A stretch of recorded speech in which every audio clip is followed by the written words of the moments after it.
to do research on the shows that I'm in, and SAO has not gotten on there yet. So you guys will have to fill me in on stuff. So if I don't know everything, I apologize. Die in the game, you die for real. They invent this game. Okay. Okay. Okay. I won't tell you the whole story. Here's the deal. If you die in the game, you die in real life. Short story. Okay. So I play this girl. Wait, did you really not know Yes. that? You knew that much. Yes. Okay. Yes, I did. Yes. And I also knew that you play a girl kitty too. Yeah. I'm the one in charge. Okay. That is also true. Isn't that always true, Jeremy? You're always in charge. I mean, come on. You're always in charge. Did everyone hear that there's a movie coming out next year? Did you know there's a movie coming out next year? No, I did not. Maybe you know more than I do. I heard like rumblings of a season 3 or the potential of a season 3.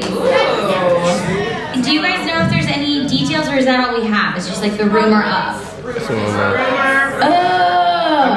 They don't tell voice actors anything. No. We don't know. Yeah, we talk for a living and we'll probably say the wrong thing, so just don't tell us if you don't say it. Yeah. You guys most of the time find out before we find out, so. I find out via Twitter from you. Turn the Twitter fingers. Wait, did you know? Blah, blah, blah, blah, blah, blah. Yeah, no, I've had people that are like, hey, congrats on getting cast in this. And it's like, is that what that game's called?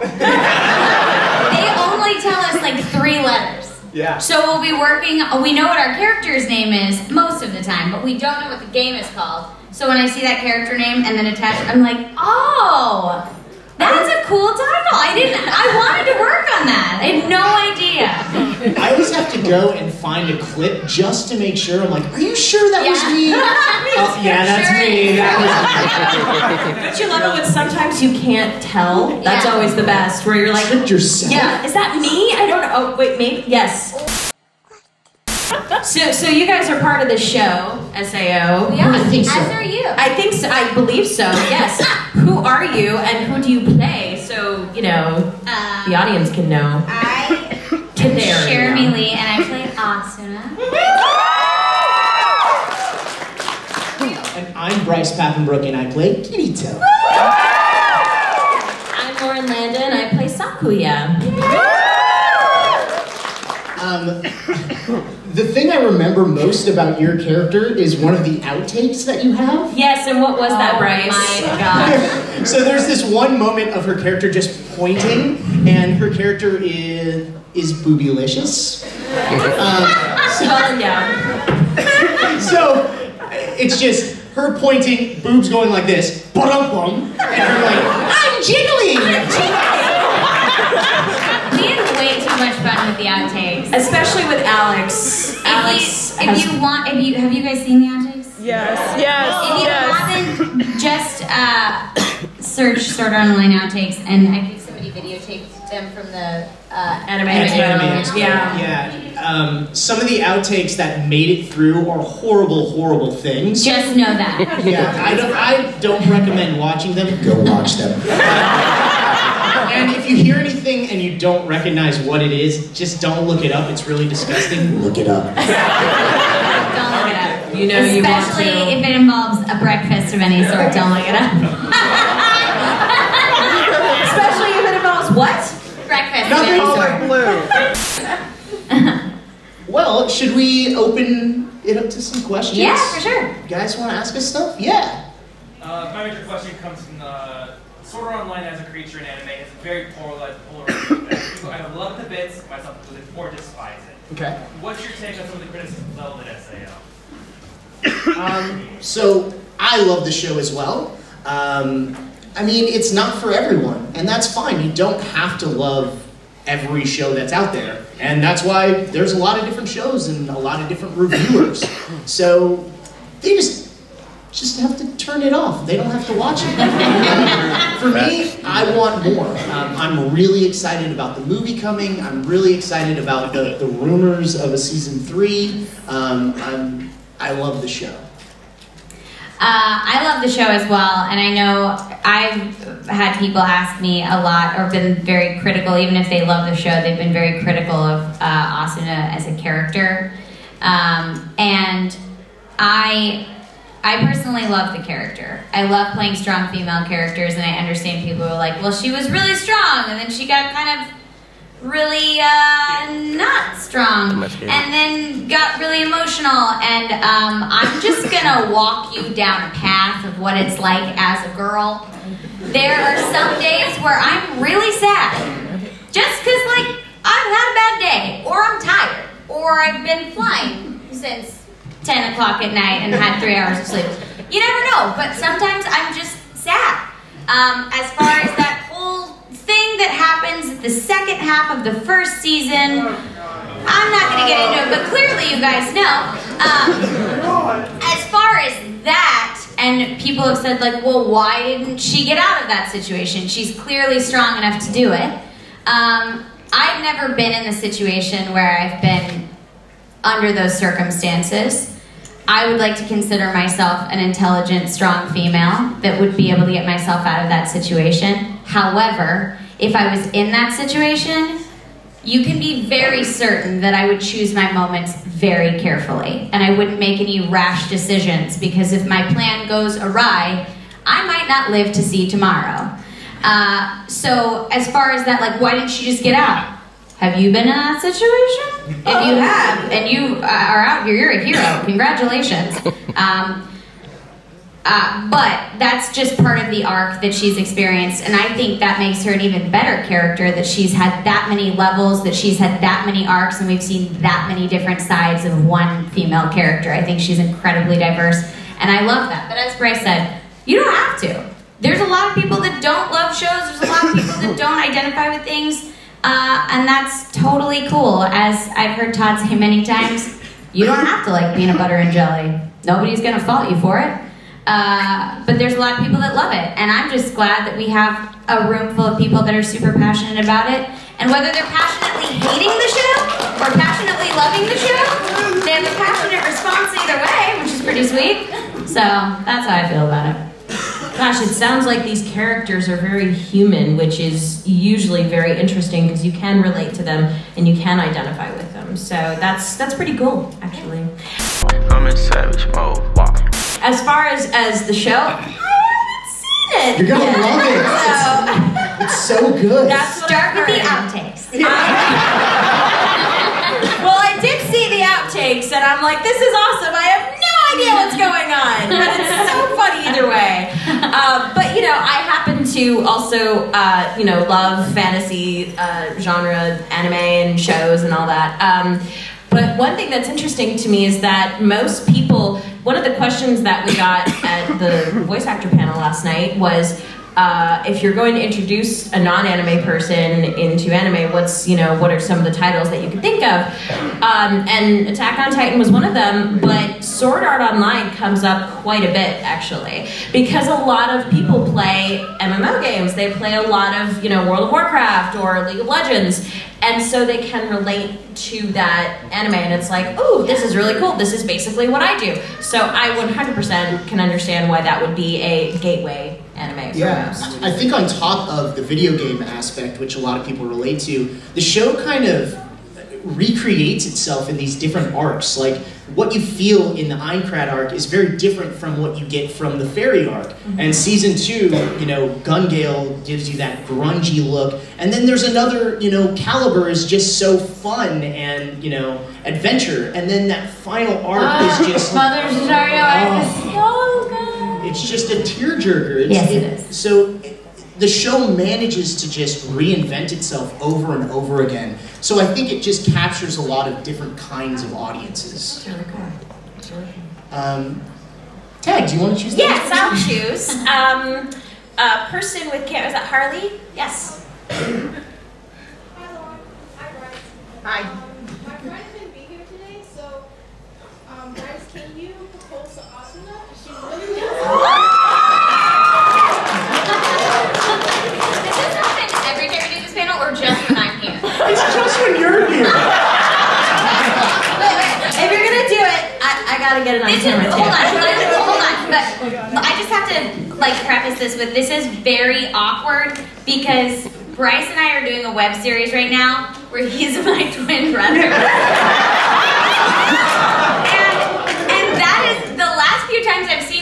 in person, that's what we've been doing. So this is very weird. Now that she can make it, but I want to surprise her with the Asuna and Kirito proposal.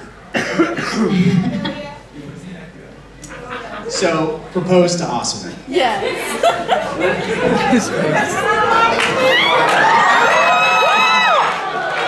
gonna have to get down.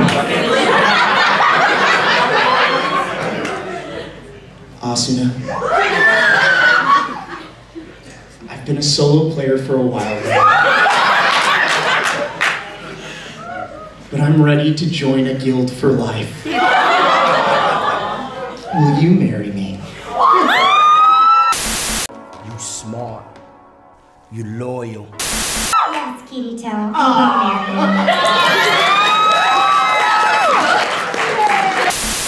Yes. What's your favorite world to play in the series? Ooh, favorite world. Favorite world? The fairy arc! Because that's what Sakuya's in. I love Aincrad because that's like the original and that's where it all started, and I have very sentimental feelings for that. And it's not necessarily, well, yeah, it is. I also love just the Mother's Rosario arc in general because I love all the stuff that happened with Yuki and the Sleeping Nights. I thought that was awesome. So those are probably my two favorites. I also really like Aincrad. I thought that the stakes were so intense, like you can't take your eyes off the screen the whole time. And I love the time skips at the beginning of it. Like that, it's just day one of playing and then months later and they're still on floor 1. I thought that was really cool. But I also really like Gun Gale, because I got to be a girl. Girly Bryce is awesome. What does Girly Bryce sound like? Ready for pink and sparkles behind me? Okay, I'll pretend. This is Magical Girl audition. Yeah. Bro, Bryce has always wanted to be a magical girl.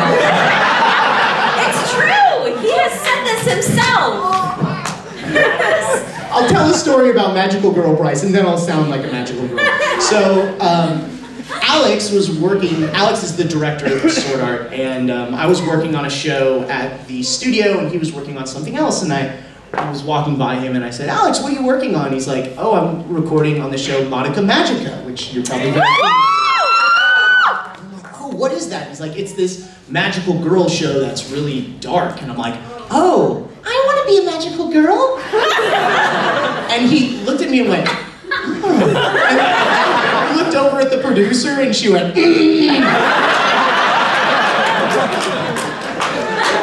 Oh, get away. yeah. He's like, no, not happening. So Kirito in Gun Gale was my opportunity to be a magical girl. And my favorite line is when he really plays it up and goes, hope y'all root for me. So the producer that he's talking about, Hideaway, is wonderful. Yes. However, Hideaway, like when Hideaway lays down the law, Hideaway lays down the law. Yeah. And whenever we're doing a commentary, she sits in the room with us now. And when we start saying things that she is not a fan of with the commentary, she doesn't shut off the commentary. She goes, like just shuts it. And then, like one time I was with Ben, and Ben kept going and ignored the signal, and he goes, like, waving to him. So finally she has to go, stop. Delete all of that. Ben, don't say that again. He's like, what'd I do? I love just joking around with her. So eating cereal actually started in the commentary just because it was like middle of the day and I walked by and there's this box of cereal. I'm like, I want that. I just brought it into the recording booth and started eating it as we were doing our commentary. And she's like, what are you doing? I'm like, eating cereal. So have you guys seen the radio show commentaries that we've done? Or heard them, I guess, rather? There's nothing really to see. So they're like a special feature if you get the Blu-ray. They're really funny. Yeah, and Bryce and Ben also made them really inappropriate. Well, not really. Ben Ben was pretty Ben did, inappropriate. which is Well, just that is Ben. Yeah. But he away with the cereal. She was like, he's not gonna do that when we start recording. Everybody's just like challenging Seth. It was the best. So when she brought the cereal back to the panel, she's like, what do you? Like, I'm not even gonna fight him on it. It's almost like Hidawake becomes the mom a lot of the time, especially at conventions. She's great. And while recording as well. Yes. So I played a trick on her at Anime Expo. I called her when I was walking into where the panel was, and I'm like, I can't find it. I don't know where you guys are. I think I'm in the wrong place. And she's like, what? Are you serious? Oh, okay, I'll try to send you directions. I'm like, oh, okay, because I don't know if I'm going to make it in time. And then I walked up right after I hung up. I'm like, hi, Hidawake. She was not happy. Suffice it to say. I think she just looked at you and walked off. She expects it now. That's why I lose every time. Yeah, no, that's true. This is your doing. I try not to upset her. All right, is it my turn? Yeah, it is your turn. Yes. Have you guys seen the abridged version? And Oh my gosh. Have you seen it? I haven't. I haven't seen it. You guys need to watch it, please! Something witty entertainment. Something good entertainment. It is hilarious. It's on YouTube? The recent episodes was literally his proposal to her and them talking to themselves inside their head like, no, just say something natural, say something natural, say something natural. Will you marry me? No! It really does. It's perfect. I heard that we need to watch it at a late night panel. Yeah. Like, That would be really fun though, to watch that and do a commentary of the... That would be really fun. I watched the AOT abridged on a panel with a bunch of people for the first time, and it was great doing it that way. That sounds really fun. I'm very behind on any of the abridged stuff, so that's something that I need to see too. How many episodes are there? They're still making. Yeah, they still make it. Like, it literally just got to be. Is it short or is it like a full episode? It's kind of long, but it's not the full. It's not the full episode, but it's kind of longish. Sweet. 15-10 per episode. So we can marathon that. Yes. In and out. And then think of all of us when you do it. Okay. Yeah. Think of every single person in this room. We should do, Bryce and I figured out how to do Instagram stories at the same time. We had the same struggle of not knowing what was happening with the sound. Oh, yeah. I messed that up. That would be funny, is to do Instagram stories of our reaction to the abridged series. That's a good idea. Yeah. Well, follow us on Instagram. Yeah. Watch our weird shenanigans. Yes. Okay, let's see. Oh gosh, I don't remember your character's name, but Naruto's dad. Or Naruto, I'm sorry, you're Edward Elric. I can't tell you, say it out. You're wearing a ninja band, right? There you go. I'm calling on you. Yeah. So, you've worked on, I know you've worked on pretty much SAO and SA2 a lot. Out of the two, which is your favorite that you've worked on the most? Is this to me? All of you guys. Do you have a favorite between season 1 and season 2? It's so hard because we have the Eincred stuff at the beginning, which has all the cabin stuff and the UE stuff, which is really fun. And then we have Mother Rosario like at the end of 2, and that's such a very personal arc for me because I had lost someone right before we started recording. So I was kind of going through what Asuna was going through as Jeremy, and I'm really grateful that I got to play that character at that time because it was very instrumental to my healing as well. So I don't know, it's really hard. They were both great. Yeah, I mean, each one was a different kind of experience because the show is literally different. So how can we pick? I don't know.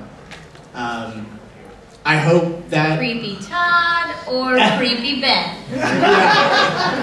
Ooh, Todd's character. You hate that guy. The first line that comes out of Todd's character's mouth. They played that scene in the hospital for me because Alex was like, you're not going to recognize Todd. So I heard it.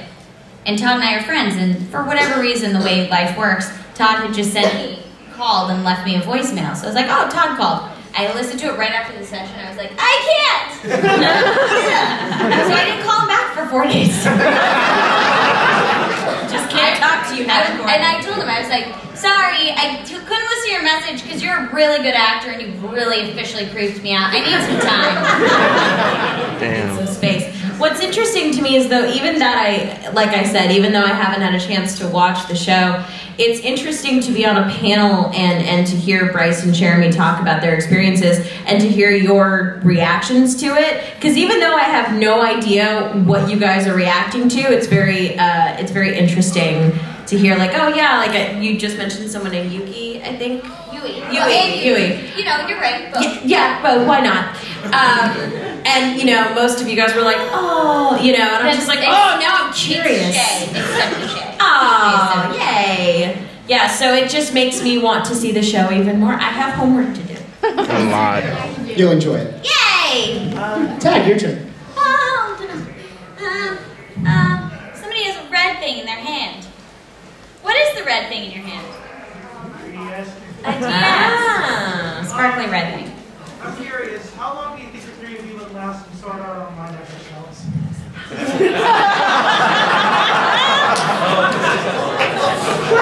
Speaking from my video game experience, I maybe because I hate grinding, so I probably would fail miserably. I probably wouldn't survive for very long. Yeah. Right. I would die before they tell you you would die.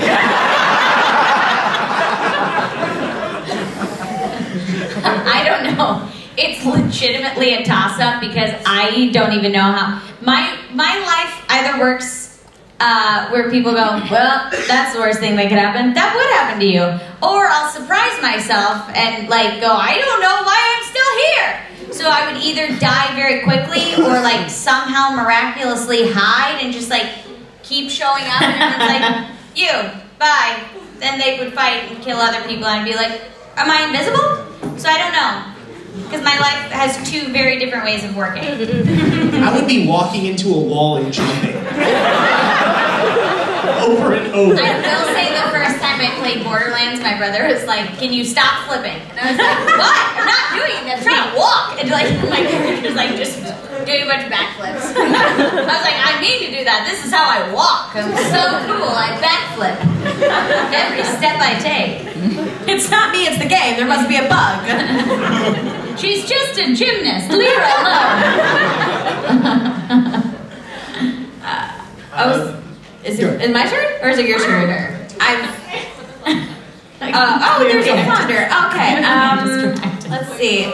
Over here, hand black sleeve. Yes, that's pointing to yourself. Yes. Alright, this is especially for you, Mr. Portuguese Breakfast. Don't listen to that. Do not Google that. I want to try this in sort of line as much as I could, but if you could choose any other voice actor that you know to like, if you wanted them to take your place temporarily, who would you choose? Who do you think would like have a nice voice for your characters? And also, is there any voice that you've ever wanted to do really badly, but either like the show was like before you were voice acting or someone else got the part? And if you have like a special one, like could you give your impression of that? Oh, sure. We could probably all answer this. Yeah, definitely. So who do you want to tag in for your SAO character? Like just for SAO or? Yeah. So who do you want? Who would you cast if for Asuna?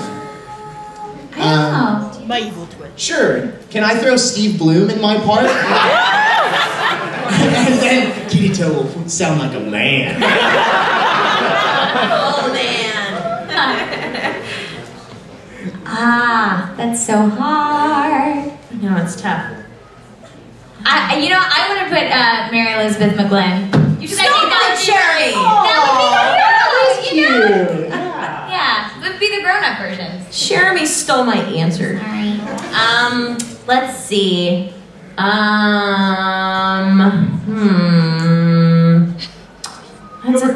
That's it. Yes, Gilbert Gottfried is Sakura. That's a delicious fairy.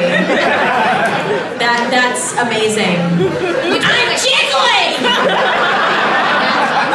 It's slightly animated. Isn't that movie? documentary? Have you guys seen that? Life Animated? Is that what it is? Yes, Life Animated, it's so good. If you haven't seen that documentary, watch it.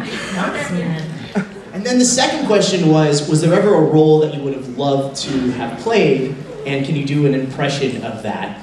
I would have loved to have been SpongeBob. I'm a big fan of Tom Kenny, and I was at a convention earlier this year in Dallas, and Tom was there, and we were sitting in the green room, and I have a little baby girl, and she was eating a cucumber, and he comes up and goes, "Is that a sea cucumber?" Ah! And I was like fanboying and trying to hold it. SpongeBob, I love you. You know, I am a big Harley fan, so I would love to play Harley. And the only line that I can think of is, no, not that actually, but, what's the matter, Mr. J? Don't you want to rev up your Harley? Vroom, vroom.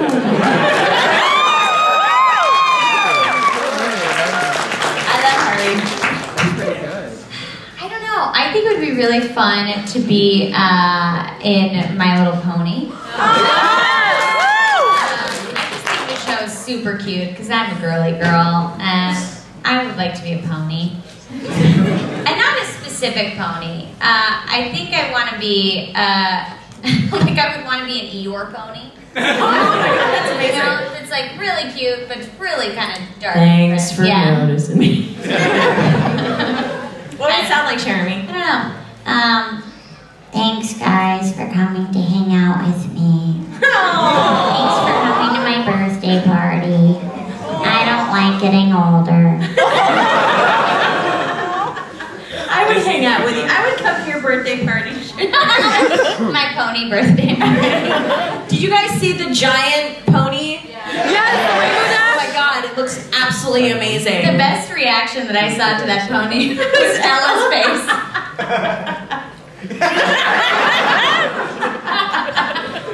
13-month-old. This is normal. This is normal, Ella. My Little Pony is all the time. One thing that's kind of special for me personally is that I also get to be in the first anime that I ever saw, which is Sailor Moon, along with Jeremy. That's pretty special. That used to be a show that I would say, like, I would have loved to have been cast in, and then when I got to work on it, I was like, is this real life? Yeah. It took me 2 years to realize, like, oh, I officially do get to wear orange, and no one's going to take this away. Like, and you rock You orange. rock in that show. That was, I was going to say, well, I don't Well, you know. rock in the show, but you rock the color orange, by the way. Well, thank you. You're welcome. Sorry, but that's a love fest going on. You know. We do it again. It's a good show. I play a photographer in that show that takes pictures and models disappear. I think he yells, "Bang!" And models disappear. I say every time we record an episode, I am like, when they're like, hey, this is new in town, let's go check it out. I'm like, no! How do you learn nothing from this show? If there's anything new, leave it alone. Bryce, your turn. No, wait. Is it Jeremy's turn? No. We'll just go like this now. Okay, Then it'll make yes. more sense. Yes. Yes. Okay, so during the nights, love your cosplay, by the way. So during the Nights of the Blood of the Story arc, and when y'all moved to floor 22, do y'all like?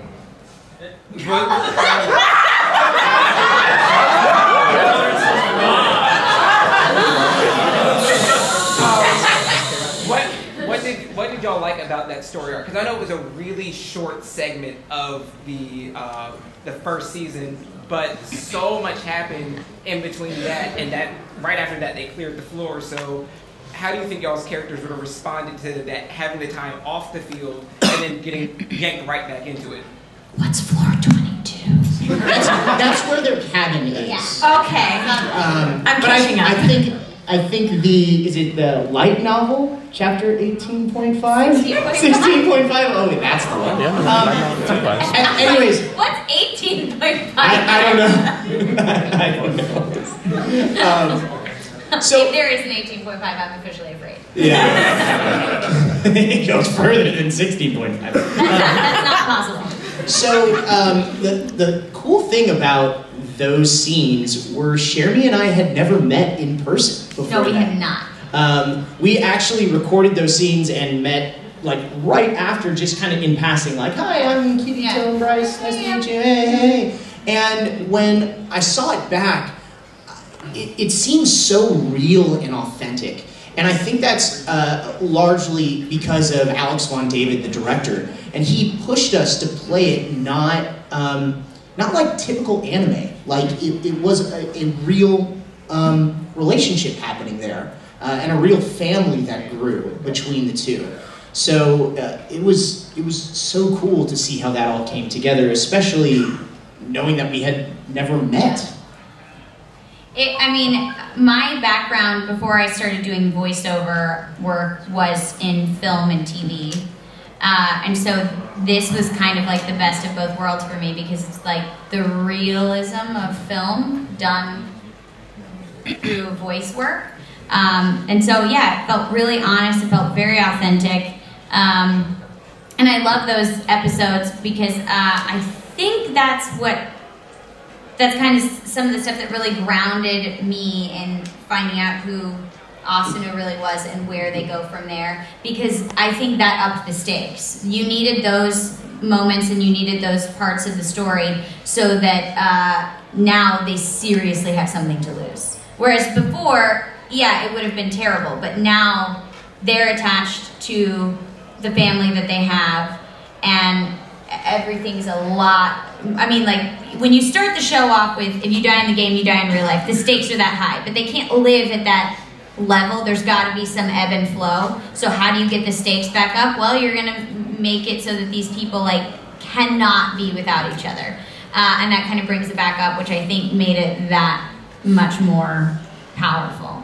Yeah, it's so interesting how their bond is real, even though they're in this artificial environment. And it shows that it's real because when they leave that environment, they still feel the same way towards each other. So I thought that was really interesting. Tag. Oh, yes, Blue Sleeve. Okay. So to all y'all, like any of the characters that you played, could you imagine them as one of those gamers that's like get your son? As what? What was the like the salty gamers? I don't know how to describe it. Could you imagine them? By salty gamers, do you mean like gamers who are angry because they're losing? They're like the kind of people that just like cuss out if they lose, also cuss out if they win because they're better than everyone else. Which of our characters would be salty? Well, then Kirito would just be cussing everyone out because he won every single game. He's cheating. I feel like you're going to see a little bit of that in the outtakes for Asuna. I don't know if I would necessarily see Asuna as someone that would do that, but certainly some of my other characters would. I played Gage in Borderlands 2, and I think she would definitely / is kind of like that.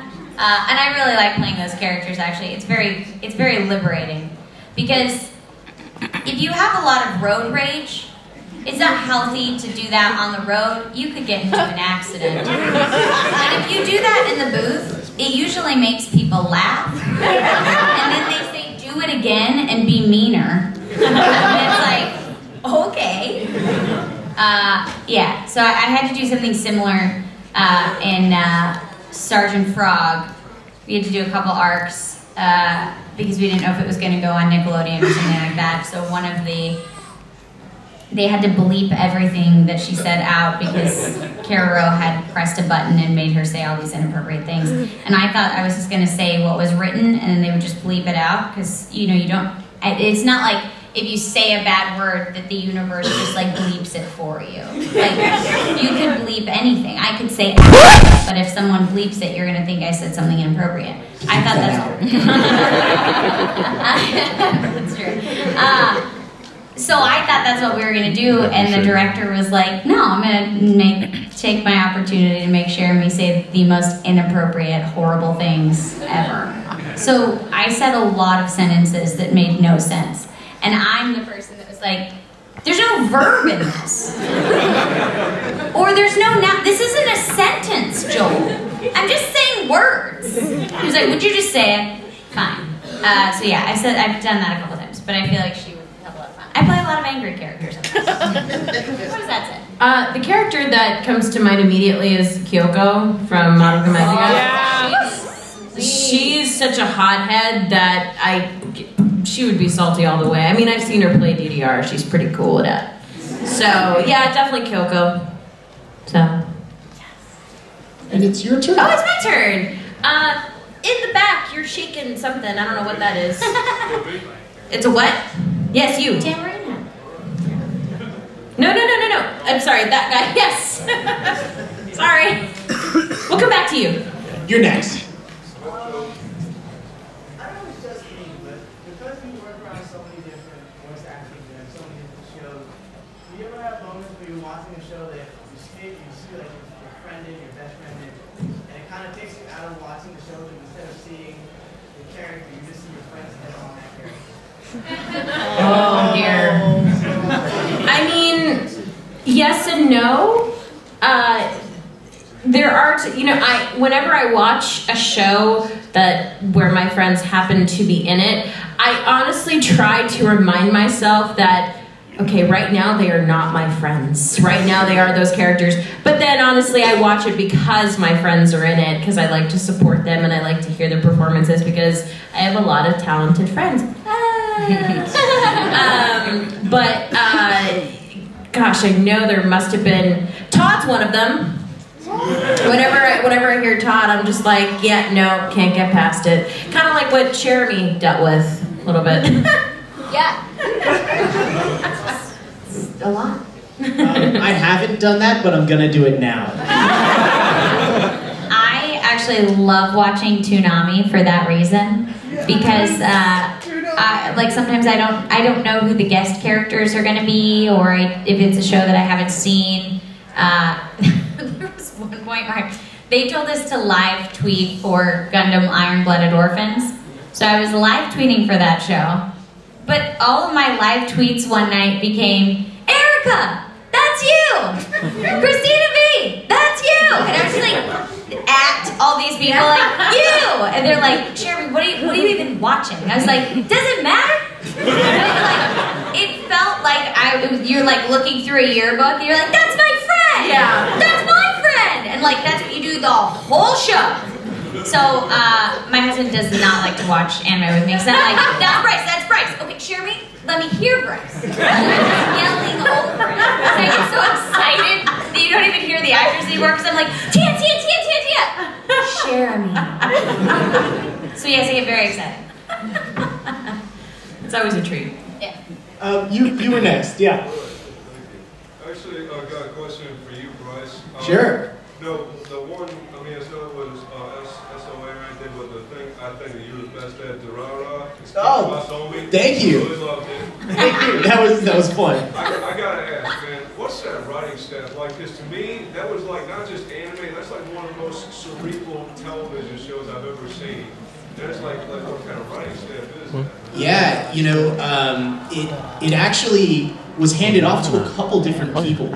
I know, I'm not sure who wrote season 1, but I know season 2 kind of went through these different arcs. And ultimately, at the end, it was handed over to Alex Von David, who directed Sword Art Online and Blue Exorcist and Madoka Magica. And when he writes a show, he takes it really seriously. Like, it can take him a week to write one episode. And for Durarara, especially in season 2, the cast doubled in size. It was already massive, and then it just got ridiculous. Like, it was 2 pages of names just listing the cast members. So yeah, that must have been a challenge. It must have drove him crazy. But as an actor, when you step into the booth and writing is done to that level, it's really awesome, and it really motivates you to bring your A game and do everything you can. So yeah, I really respect the amount of time he puts into his scripts. I mean, they are pieces of art. Yeah. Your turn. Yes. Yes. So, huge Sharon Lee fan. Oh, thank you. That's amazing. Lucy especially, just best character. Sorry, Sword Art fans. Lucy is an awesome character. I lucked out. I've gotten to play some really good ones. A lot of them have the same style too, like blonde hair. Yeah, I've noticed that. And as you can tell, I'm not. Don't you play a lot of redheads also? I play a lot of redheads, a lot of blondes. Austin is a strawberry blonde. It's the best of both. I have played like one, maybe two brunettes. Life not imitating. I'm confused. Anyway, my question is for all of you, but because I know your two characters the best. Have any of you, when you're recording, ever accidentally slipped over into another character? For instance, when you're recording Kirito, has Rin Okumura ever just accidentally surfaced? Or, like, recording Lucy, has Asuna ever just poked her little head in and said, oops, sorry, wrong show? No, it usually, the only time that's happened for me is when I'm doing accents. And sometimes, like, I think I was doing an Australian accent game. The first, like, couple of lines came out British, then Scottish, and it was like, hold on, let's figure out where we are in the world right now. So I think that's the only time that I've done, like, the wrong character. For me, I recorded Blue Exorcist with Alex, and then right when that was done, we started Sword Art, and it was the same staff. So I felt really comfortable in the booth. But Rin Okumura would not get out of the booth. That I think was the direction I got the most. It was just, Rin, get out of the booth. And it's really difficult, actually, because Rin is very close to my speaking voice. And he gets up and wacky and energetic and angry, but he's very close to my speaking voice. Kirito is very different. So it's easy to slip out of that voice. There's a very delicate balance there. So it was challenging, and I was really lucky that Alex knew both characters so well and helped me get Rin out of the booth, because he wanted to be in there the whole time. He did. I'm trying to remember. I don't really think so, because I've never had that experience where the other character tries to, you know, as you put it perfectly, peek their head in and be like, oh, whoops, wrong show. That's actually a really cute way to put it. No, I have not had that experience, but sometimes, you know, for example, with Kyoko, she was the first character that I played way up in my head voice, which can be a little difficult to maintain for long periods of time. So Alex would have to remind me every so often, because sometimes, you know, when you do your head voice, sometimes you can get a little headache from it. So sometimes your voice just drops, and naturally my voice drops when things get emotional or there's a dramatic scene. So Alex would have to remind me, oh no, we want to keep her up here, but you know, that's what references are for, vocal references. And for those of you who don't know what a vocal reference is, when we go into audition for a character, once they have found a voice that they want to keep for that character, they will keep a couple of lines recorded. And then if we somehow forget where the voice is, where the range is, they'll play it for us. So, and that's a big help, especially if we're doing more than a couple of projects at a time. So it's very helpful. I do know, actually, we did have a once where a character where Asuna jumped in, but they told me to. We're doing a show called Erased, and I believe it's the same director that did Sword Art. I know it's the same dub director, but they're doing, they're taking attendance, and of course one of the characters that got called out for attendance was Asuna. So we did baby Asuna in Erased, just to put her in the classroom as like a little Easter egg. I don't think you can hear it at all, but when I watched it, I'm like, it's right. Yeah, okay, well, he was talking over, but she was there. It was there. Yeah, so that was the only time that we're like, oh, wrong show, or was it? Is it my turn? Yes. Let's see. All the way in the back, black sleeve, last row. Ooh.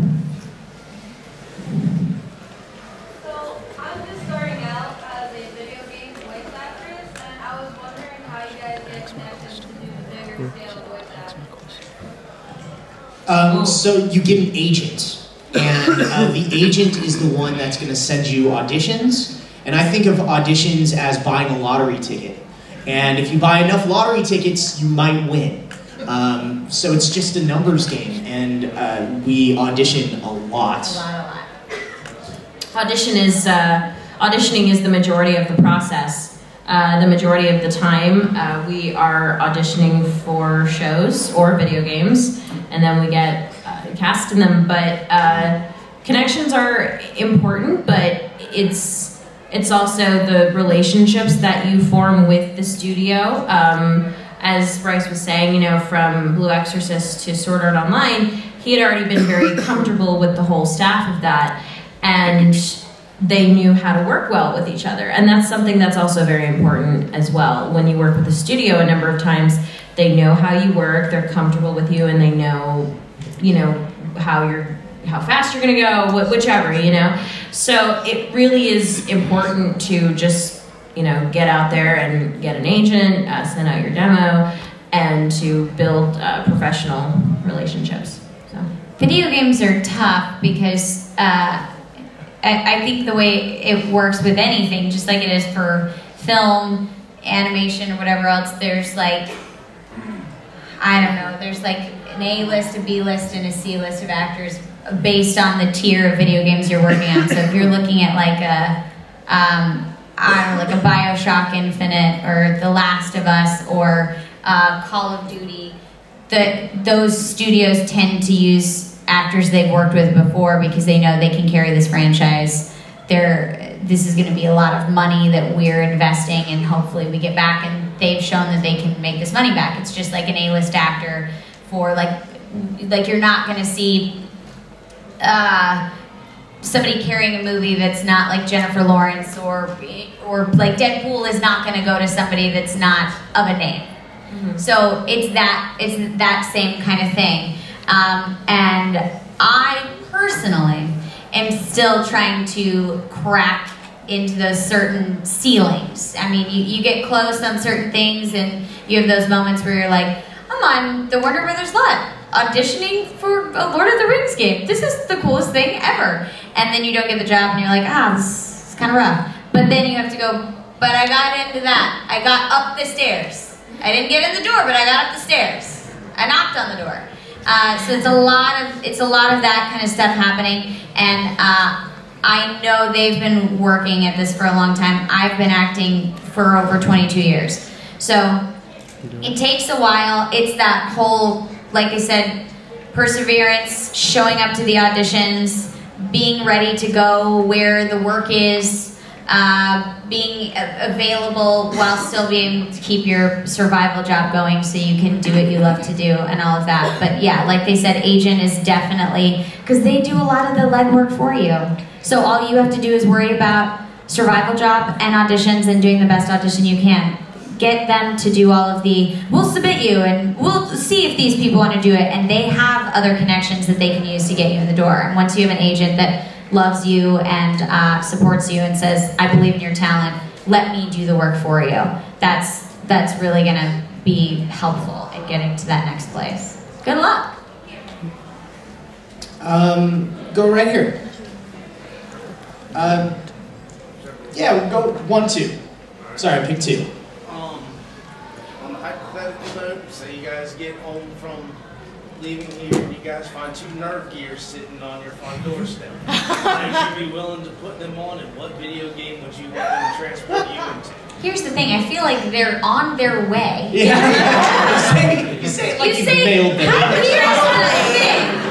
And if there happens to be a man with a camera and he says he's from a reality show, just let it happen.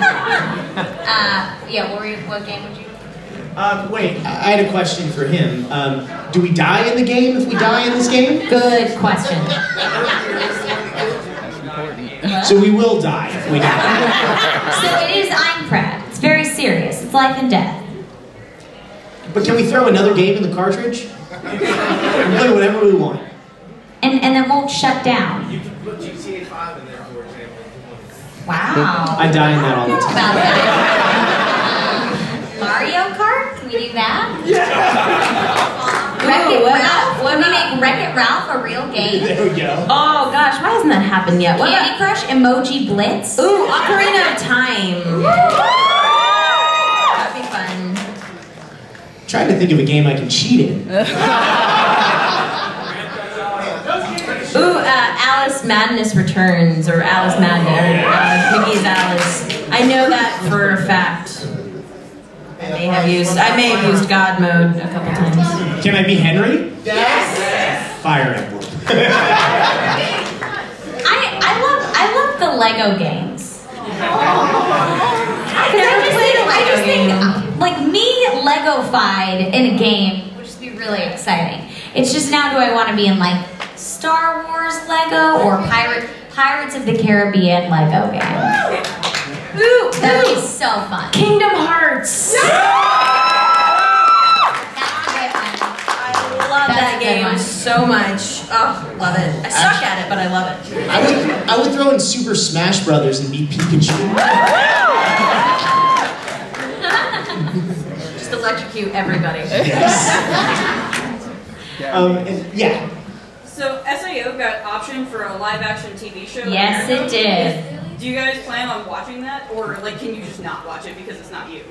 I'll watch it. I do a lot of on-camera work as well, and I will not lie. When I found out Borderlands was getting a movie, and that Sword Art Online was getting, I think it's a Netflix show. I was like, FYI, like sent them a little email, and I was like, if they'll let me be in it at all, because I don't know if they're staying true to the story or if they're just taking the concept of you die in the game, you die in real life, and making that a series. But either way, I mean, I'll watch it for sure. I would really like if they just like even if it's just like a random little before things go bad, like just us walking by in the middle of the game. As a little Easter egg thing, that would be really fun. Yeah, fingers crossed that they do that. That would be really awesome. Or just in the background or something like that. It'd be really fun. Have y'all get denied a nerve gear?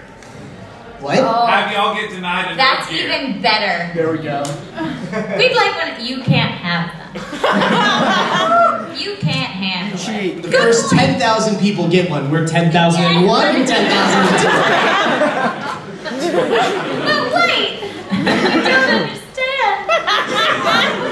Your turn, Jeremy. Oh, man, I always forget. These people know me too well. Yes, you with the scepter.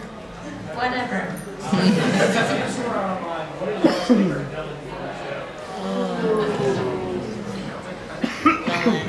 I'm gonna leave this to you guys. Yeah, you were really good. That whole scene with Todd's character building, that was gnarly. That was really good. I like Santa Claus. That's so cool. Like Santa. What? You gotta watch this show. You find Santa. Why do you find Santa?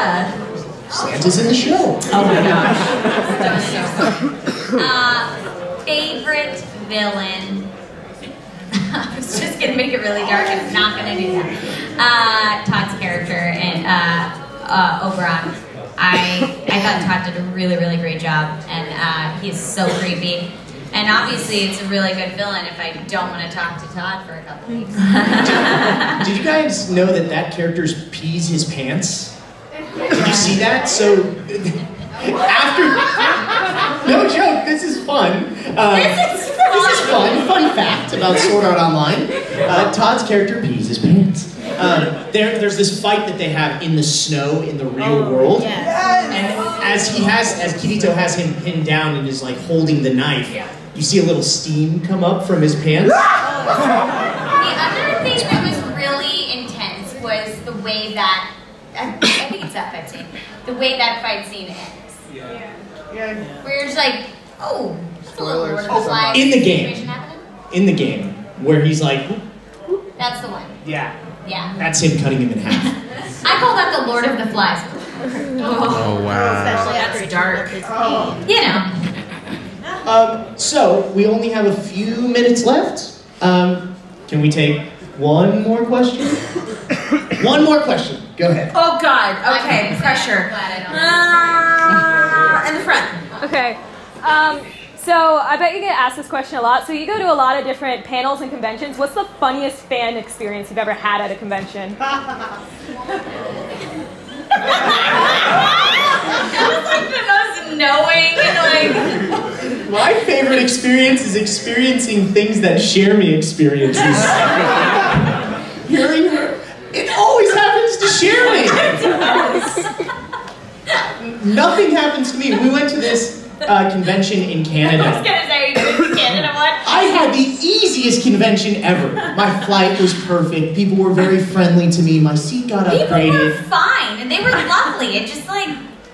I mean, on the way there, and then my room was very comfortable. Everyone was so nice. It was super easy. And then I flew home and got home perfectly, and I had a great time. No, I did not. Share me. How was your experience? Well, first of all, on the way there, I got rerouted due to weather because the airport got shut down.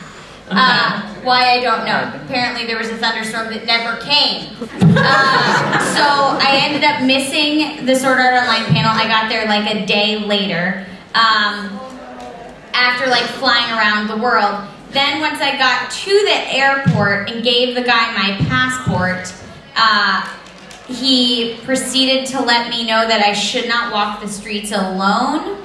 And I was like, he was like, it's just, you know, in this area, there's been some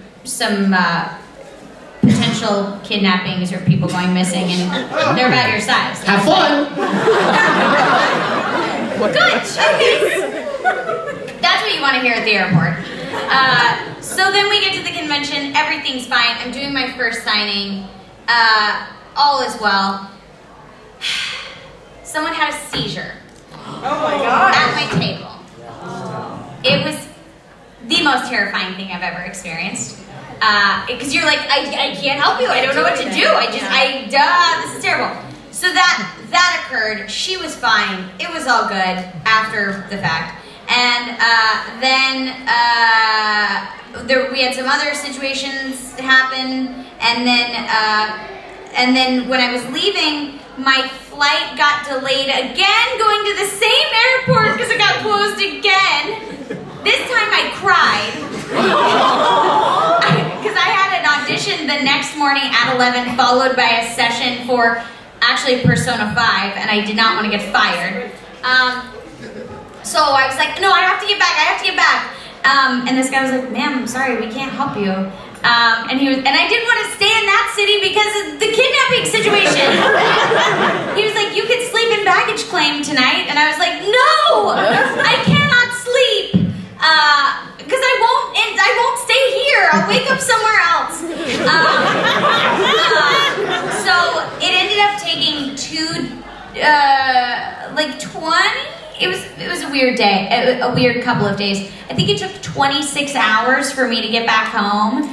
I got off the plane, took an Uber, had them drop me off at the studio for Persona 5. I was like 2 hours late for a 4-hour session. They were very understanding, but it was rough. Bryce like texted me while I'm at the airport crying. He was like, "You get home okay?" I'm like, "No."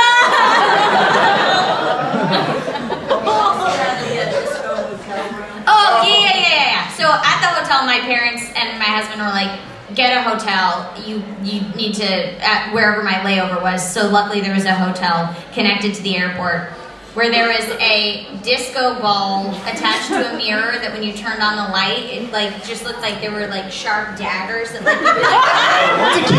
so you're like, oh my God, I can't go under this light. I'll get sliced. I don't know what's happening.